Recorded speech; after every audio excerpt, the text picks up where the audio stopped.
Welcome to the Slop Temple. We pray this video helps. You start by creating a duplicate so you can always revert. That protects the original. Once duplicated, open the Photos app and select the image you want to fix. Next, tap Edit and pick the Retouch or Object Remove tool. This is the only way we'll proceed. Make sure you're zoomed to the area and that the lighting and contrast are reasonably even.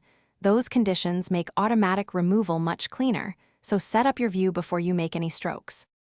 You now mark the object by tapping or brushing over it, concentrating on edges first. Accuracy matters more than speed. Once marked, adjust brush size and feathering, smaller for fine detail, larger for uniform areas, because blending depends on smooth transitions. After each pass, zoom out to check the result and use undo liberally if you see halos or repeated texture. If the app offers a clone or patch alternative, switch and sample a nearby clean area to better match texture and lighting. You finish by toggling between edited and original to ensure the removal looks natural. Small differences matter. Once satisfied, flatten or save a copy and export in the desired quality.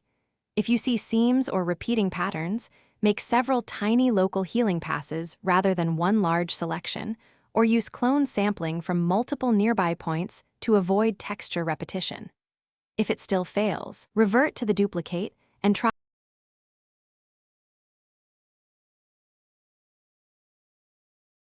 Thanks for watching.